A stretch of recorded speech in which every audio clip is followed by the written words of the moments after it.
What's good, YouTube, man? It's your boy Stay Alive 16, man. I'm back with another video, man. And we got popular YouTuber accused of kidnapping 2 women. You know what I'm saying? That we got that boy Corey. I don't know what's been going on lately with him on some serious note. Cause like I don't know about y'all, but I just don't be tuning in on social media like that. But I know there's been a lot of shit going on with Corey lately, though, man. So I'm just gonna dig in and see what's going on, bro. You know what I'm saying? Like, comment, subscribe, man. Let's get straight to the video, man. I ain't got much other to say, bro. But I ain't gonna lie, all I can say, man, what I've been hearing and seeing, Brody been moving strange, man. Strange. A popular YouTuber once known for his family vlogging. Look, go there. Come on.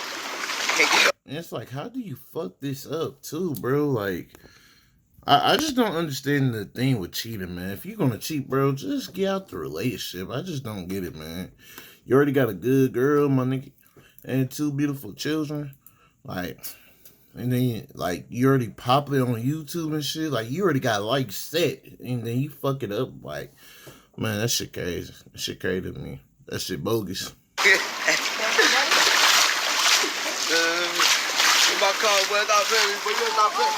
Is now accused of kidnapping 2 women.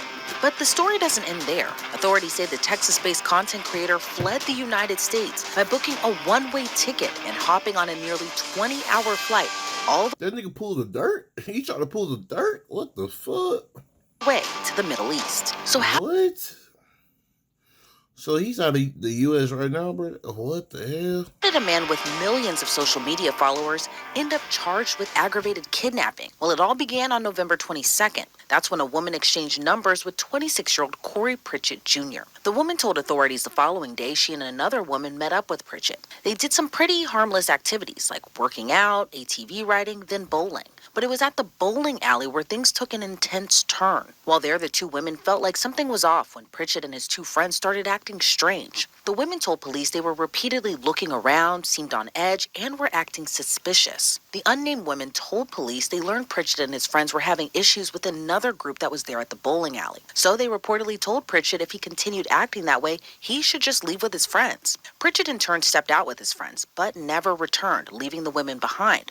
After some time, the women texted him because they left their stuff in his car. So he asked them to meet at the H-E-B grocery store parking lot to get their stuff back. When the 2 women showed up, he switched gears and offered to drive them home, and they said yes. But Damn, Corey, what the fuck you got yourself into, man? Like, what the fuck, bro? Got you into some serious shit with somebody, bro? That's why one thing for sure, bro. All I gotta say, bro, don't be the aggressor, man. If you gotta defend yourself, defend yourself. But more than anything, man, just try to stay out the way and do your thing, bro. Feel me? Because once you do get that aggression, you just gotta be careful, for real, because you don't know who you're dealing on the street with, for real, man. But damn, what the fuck?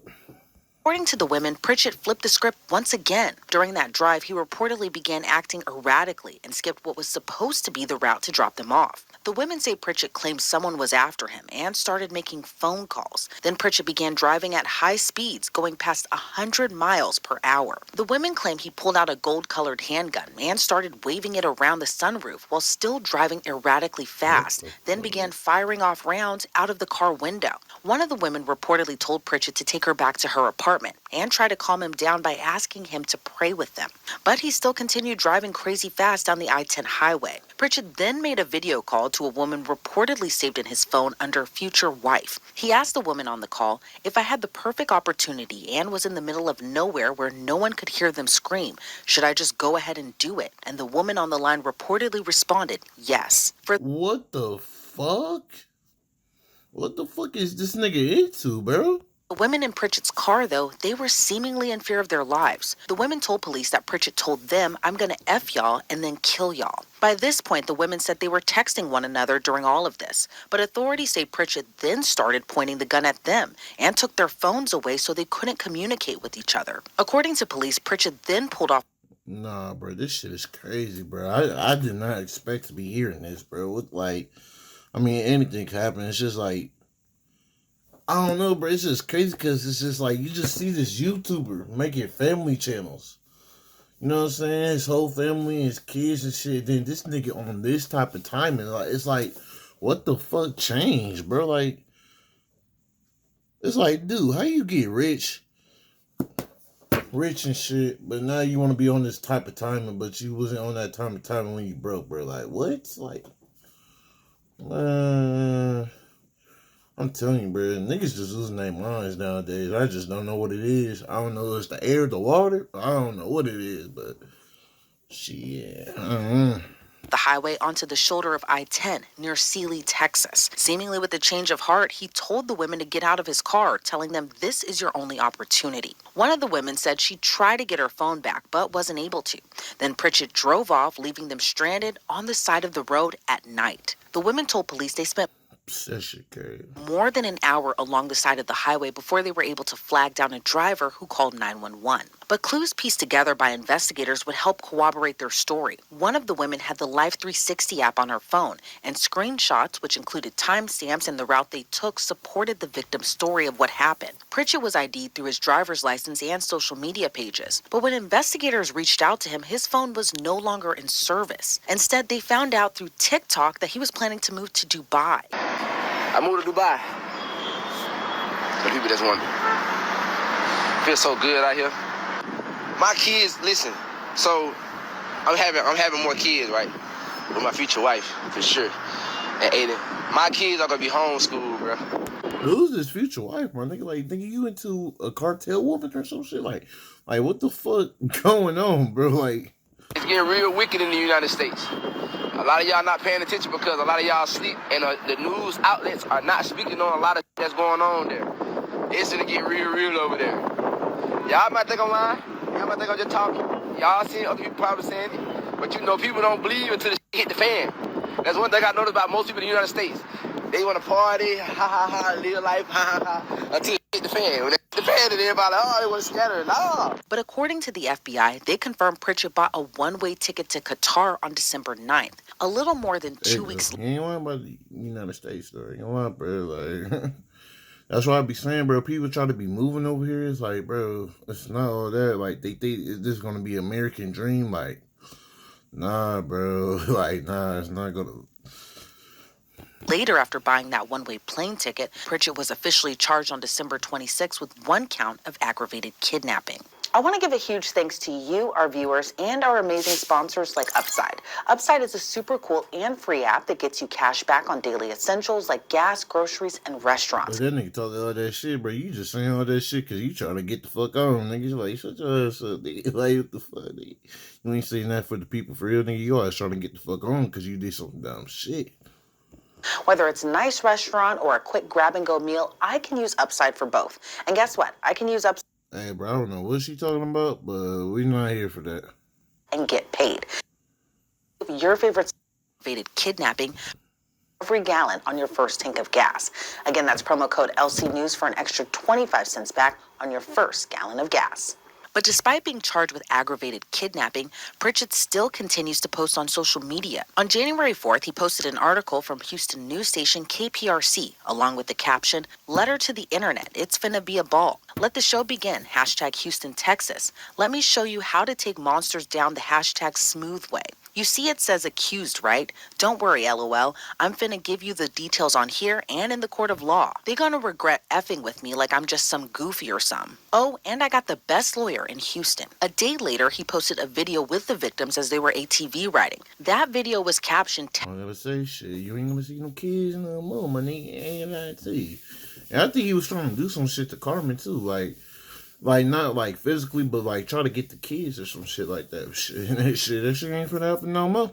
Tagging Houston PD as he wrote in part, "We have a case here of popular YouTuber Corey SSG kidnapping 2 white girls, and he's currently on the run in Dubai, I think. IDK, but yeah, the FBI should be after him." A pretty wild case that is now ranging across 2 completely different countries that are thousands of miles away from one another. So let's bring on retired FBI agent Colin Schmidt to get his thoughts on this. Colin, thank you so much for joining me today. You know, what is your reaction to this case, from Pritchett's alleged erratic behavior to trapping these 2 women allegedly in his car and leaving them stranded on the side of the road, then later fleeing off to Qatar? Well, I think the first thing for investigators is kind of look at the totality of the circumstances and look at the big picture, as well as look at credibility of who the the complainants are, as well as what's really going on here between these two people, and that's based upon the. That's what I'm saying. He talked about his future wife wanted. Talk about should I knock him off? I was like, did the two women have some beef with a girl or some shit, or she just on some serial killer type shit? Cause I'm confused what the fuck going on, man. This shit crazy. Recent instances of YouTubers or bloggers or social media influencers faking their own kidnappings. So to prevent a waste of resources, they have to just take a step back and kind of look at the big picture. And then, of course, if there is some merit to this, then they're going to have to kind of dig in and find out exactly what really went on between these two. And investigators also say that, GPS data from Life 360, which was an app that was on one of the women's phones, that helped corroborate their story. Talk to me about how investigators use that type of data to kind of piece together, or at least verify these types of allegations. Well, in this case, the victim made it easy for law enforcement to track her because they did have the Life 360 app on there. I'm familiar with the app. It's fantastic. And I have used it with my kids as well.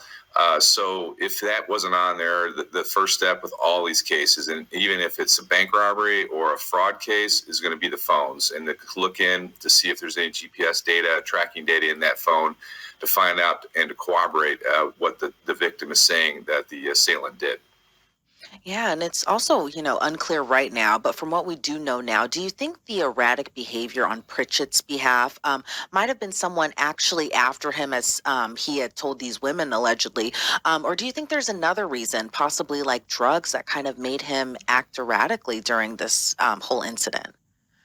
Well, with the limited information, available, you'd be speculating on why he was acting so erratic.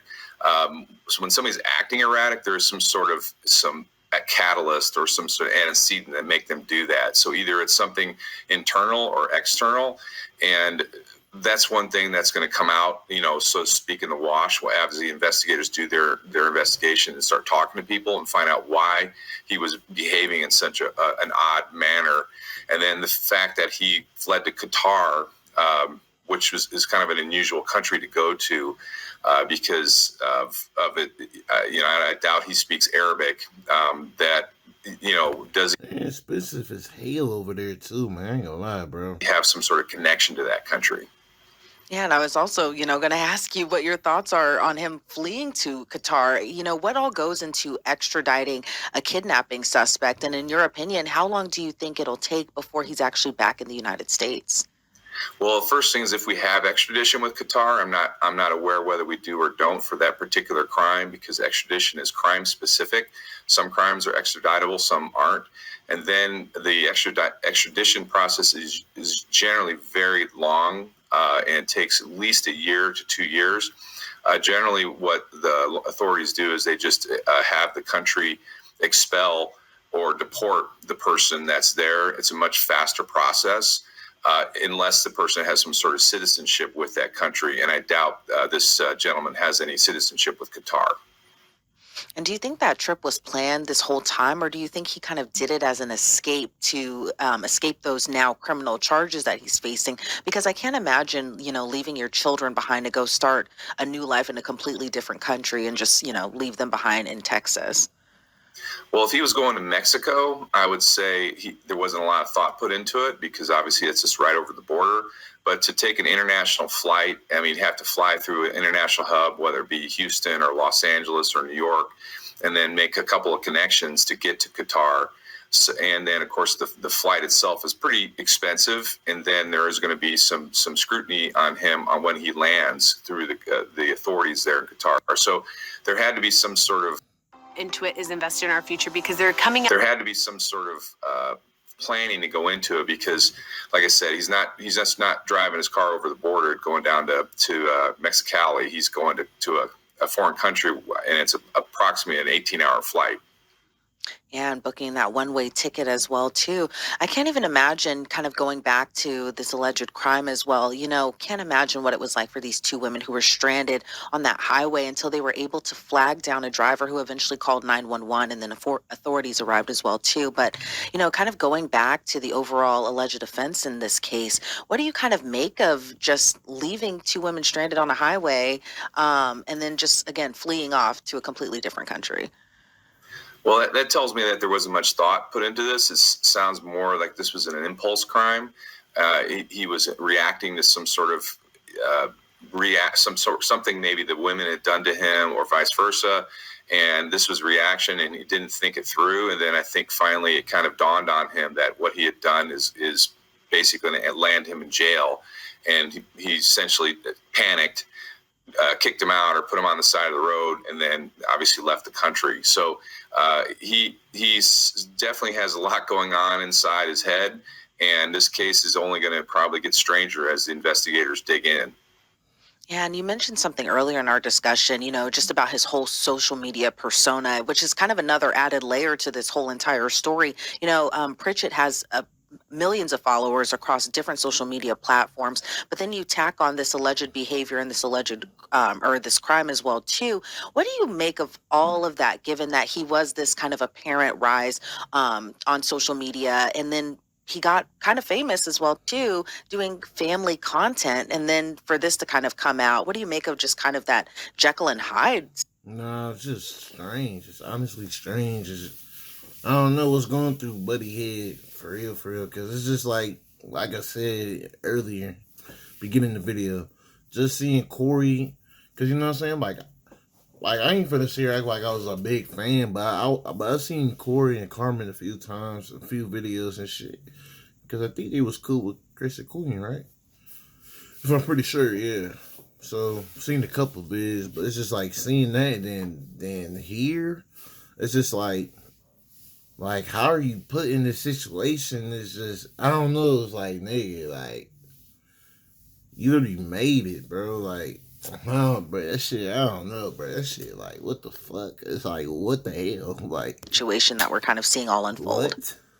Well, that's from where I started with this, that because of his social media presence, law enforcement's going to have to kind of dig in and kind of determine what the motive behind this was. Maybe he had no intent of harming these women. He was just doing this for the classic clicks, or like I said, he had something going on in his life that made him panic. But it seems like there's such in society now, there's such a intense pressure to get quote unquote clicks, that we see these social media people doing some amazingly stupid and abhorrent things. And frankly, I think law enforcement and the society as a whole is really kind of getting tired of it, and the hammer is starting to fall on these people for their behaviors. Now, say Pritchett makes it back to the United States, he's facing this kidnapping charge. How long of a potential sentence or punishment do you think that he could be facing now?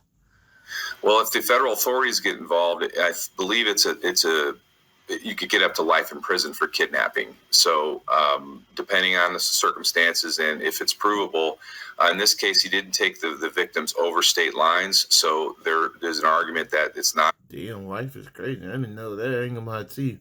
I was gonna say like 10 years or more, or 10 years plus, you know what I'm saying? But damn. Federal crime. However, there is a kidnapping statute in Texas. So, and Texas has a pretty. I forgot about that, bro. Like I said, bro, it's like a lot of different, like everybody got certain different laws in different states and shit. I be forgetting that, man. I ain't gonna lie. Pretty aggressive law enforcement. Because Texas don't play that shit. They don't. They do not play that shit down there, bro. State lines. So there's an argument that it's not a federal crime. However, there is a kidnapping statute in Texas. So, and Texas has a pretty aggressive law enforcement culture there. So he's going to be facing some jail time if it turns out that this was legitimate kidnapping and these women are willing to testify. All right. Well, Colin, I want to thank you so much for joining me and giving me insight into this case. Before we sign you off, though, anything else you'd like to add? I think it just comes, like I said, full circle about all this social media clicking nonsense, and it's really gotten out of hand. And I think it's long past time for authorities to start cracking down because people are getting harmed. All right, Colin, again, thank you so much for joining me today. I really appreciate it. Thank you. Have a great day. According to reports, law enforcement is making an effort to bring Corey Pritchett Jr. back to the United States. In one of his latest Instagram posts, Pritchett wrote he was back on the way to the U.S. because he had a meeting in Houston. That post was followed by another with the caption, "See y'all when I get out. Crazy everybody want to see me behind bars for accusations I didn't do. I know God got me. Love all my supporters. They can't keep me down." Reporting for Law and All right, Brody, we're gonna see whatever you saying, bro. I guess, my nigga, I don't know, just strange. We're gonna see what the fuck going on, what really happened, for real. But other than that, man, I really ain't got much to say, man. Like, comment, subscribe, man. Shit, this shit's just crazy to me. This shit is just shocking. Well, it's not shocking, but it's just, damn, bro. It's like, how did you put yourself in this shit, like, in a situation like this? Just strange and weird, but other than that, man, I ain't got nothing else to say, man. Like, comment, subscribe, y'all, man. Turn on the notifications, man. I ain't got nothing else to say, man. I'm out, man. Shit.